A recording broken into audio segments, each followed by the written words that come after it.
আসসালামু আলাইকুম। এই দেখেন সৌদি আরবে উট ফেলতেছে সুদানিরা। দেখেন রশি দিয়ে টান দিছে, ইশারা দিছে, উঠে বসে পড়ছে। এই যে দেখেন মরুভূমিতে উট, এই গাছগুলা খায় আর কি ওঠে। দেখেন ওই জায়গায় সুদানি আছে। এই দেখেন এখানে বাচ্চা উট পাড়া আছে।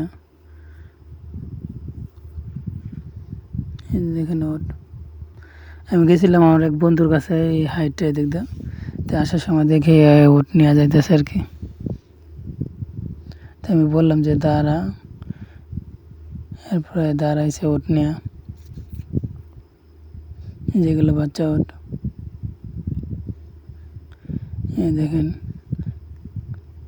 যা ইশারা দিছে উট বসতেছে। তো আমি বলছে যে দুধ আছে কিনা, তো প্রায় দেখা হইলে ওটা দুধ খাওয়া পর আর কি। তাই বলে দুধ আছে, বাটি নিল আমাকে এখন দুধ দিব। এই দেখেন এই যে এটার ভিতরে আছে আপনার চামড়া আছে, চামড়ার ভিতরে দুধ রাখে, নষ্ট হয় না আর কি।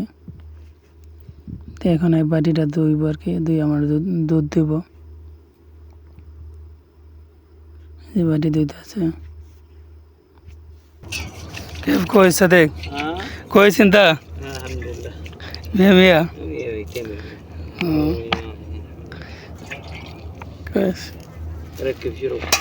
জি পিন্তা জি পিন্তা আছে।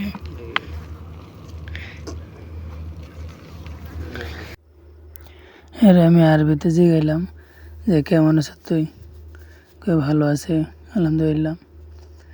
হ্যাঁ বলতেছে তোর দুধ যেতটুক লাগে এতটুক নিয়ে তুই। আমি কি না তোর হাতে আমি ভিডিও করি। তো অনেক সুদানিরা অত্যন্ত ভালো, অনেক ভালো সুদানিরা মানুষকে সম্মান করে। আমি দেখছি বেশিরভাগ সুদানিরই ভালো। আমার সামনে পড়ে নেওয়া থাক যে সুদানিরা খারাপ ব্যবহার করছে আমার সাথে। বেশিরভাগ সুদানিকে দেখলাম যে ভালো ব্যবহার, মানুষটা অনেক সম্মান করে। তো আমাকে দুধ দিল, দুধ খাইতেছি এখন, ভালোই দুধ। বাংলাদেশে তো উঠে দুধ খাওয়া হয় না, দেখ সৌদি আরব উঠে দুধ খাওয়াইলো। বাংলাদেশে তো উঠে দুধ পাওয়াই যায় না, যতটুকু অনেকবার উঠে দুধ খাওয়া হইলো। সুদানি চলে যেতেছে, তো মরুভূমি থাকাতে মাঝে মাঝে উঠে দুধ খাইতে পারে আর কি। এই যে এরা এই দেখেন পাও বাঁধে রাখছে।